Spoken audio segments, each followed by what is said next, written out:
Hello, thank you for joining us for the 2018 Prince George's County Public Schools Read Across America. My name is Dr. Mary Young from the Office of Employee Performance and Evaluation. Hello, I'm Kim Robertson from the Technology Training Team. And today we're reading a book entitled Whoosh, and it's written by Chris Barton and illustrated by Don Tate.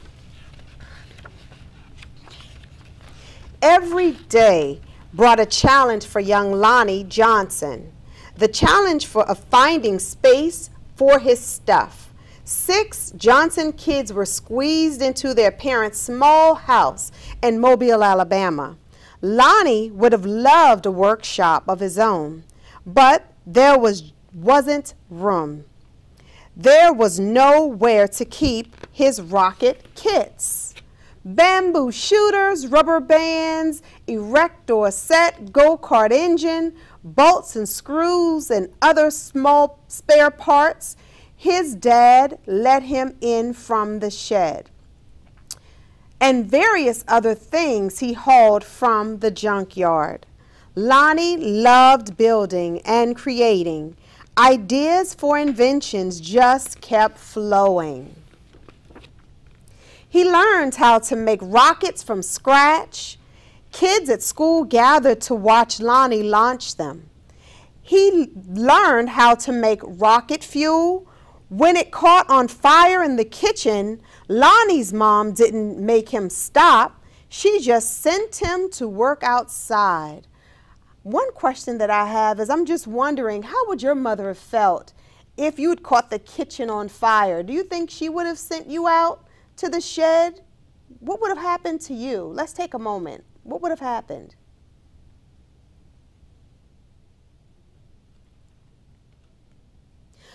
Lonnie wanted to spend his life designing things, building things, getting them to work. He wanted to be an engineer. Do you know what an engineer is? However, Lonnie took an exam that said he would not make a very good one. His dream had been challenged. Lonnie was discouraged, but he knew that whoever had graded his test hadn't met Lennox. Inspired by a TV show, Lonnie had built his own robot. He made it out of scrap metal, and Lonnie named it Lennox. Compressed air cylinders and valves allowed Lennox's body to turn and its arms to move. The switches came from an old broken jukebox. Lonnie used a tape recorder to program Lennox, and as a bonus, the reels looked like eyes. Lonnie wanted to enter his creation in a science fair, but he couldn't get the transmitter to work. Without it, Lonnie couldn't send comments to Lennox.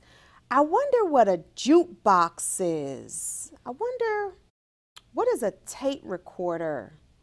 And what is a reel? That sounds like a word that may not be familiar right now in 2018. A jukebox, a tape recorder, and a reel. What do you think that is? Science fairs came and went. Lonnie missed one and then another until he got an idea. Now Lonnie may have asked before, but he borrowed his sister's walkie-talkie. But it fixed the transmission issue.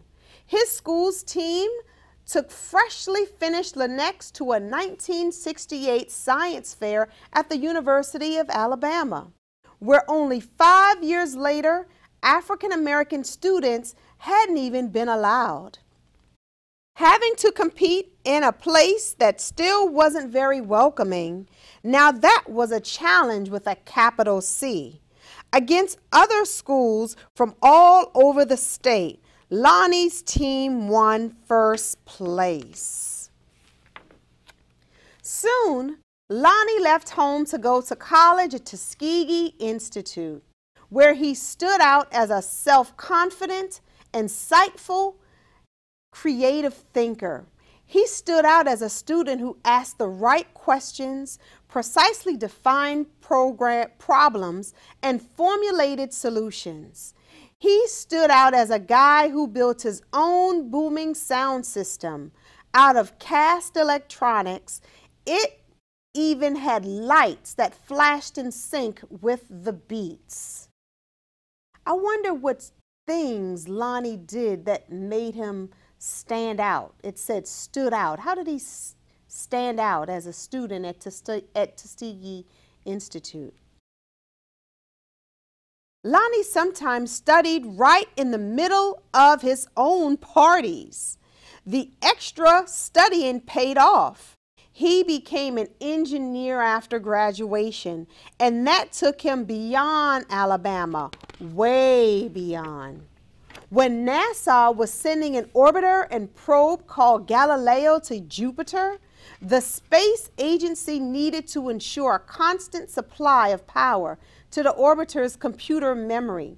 The engineer who had to figure out how to do it was Lonnie. His challenge was to come up with a lightweight backup system able to keep essential functions going in case the main power was lost. It wasn't easy, it wasn't obvious, but Lonnie found a solution. Some at NASA's Jet Propulsion Laboratory doubted his idea would work, but Lonnie convinced them it would. He was right. As he photographed Jupiter and its moons, Galileo was supported by the power package that Lonnie designed. Much of what we know about Jupiter could have been at risk in a power failure if not for Lonnie. Ideas for other problems to solve just kept on flowing. Have you ever had an idea to invent something?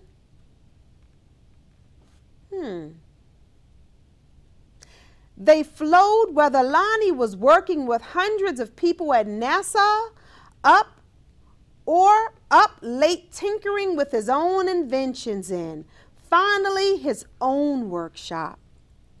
Lonnie knew the world's millions of refrigerators and air conditioners needed a new cooling system, one that didn't use R12, a chemical that was bad for the environment.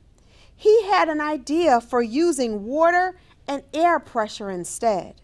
To test his idea, he made a pump and nozzle, connected them to the bathroom faucet, and turned on the faucet.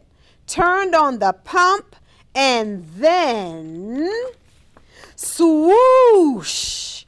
The stream that blasted across the bathroom was so powerful, it created a curtain swirling breeze.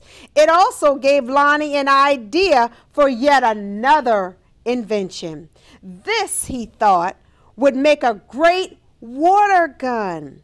First, he had to find and make the parts, including a pump small enough for a child to handle.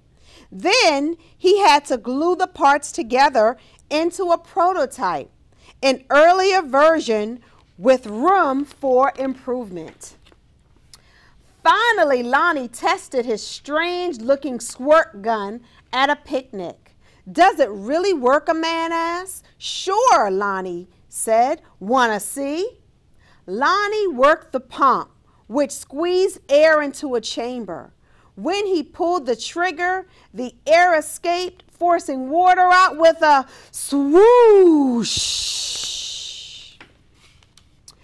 For a water battle to be a fair fight, there couldn't just be one of Lonnie's water guns. He needed help making more. So he went to the toy company. After toy company, after toy company. No, no, no, no, no, no. The word no flowed again and again. But finally, one company said yes. It planned to make his water gun. Lonnie also had other projects: a water-propelled toy airplane, 2 kinds of engines, and his cooling system. He found investors to provide the money for turning his ideas into products people could buy. He made a leap of faith, quit his day job, and devoted himself to full-time inventing. But soon, each plan fell apart, even the one for the water gun. These things sometimes happen, but when they happen, one after another to the same person, well, that's some pretty bad luck. Lonnie didn't have a job. He didn't have the money he'd been counting on. He and his family had to move out of their home and go into a little apartment. He was angry and scared. I wonder what Lonnie did. Do you think Lonnie gave up? Do you think he quit? Or do you think he persevered through the challenges? But Lonnie had dealt with challenges all his life. He knew a lot about solving problems, and he still believed in his inventions, especially the water gun. Lonnie went looking for another toy company. In 1989, he found a toy maker who invested in seeing the water gun if Lonnie had ever happened to be in Philadelphia. But don't make a special trip, the guy said. Lonnie made a special trip. In his wife's suitcase, he carried a new prototype. He unpacked it, filled the tank with water, pumped the gun until the air pressure was good and high. Swoosh!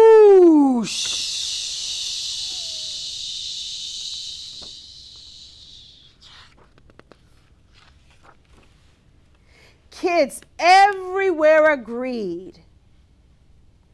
Wow! Lonnie's water gun, called the Super Soaker, became a smash hit.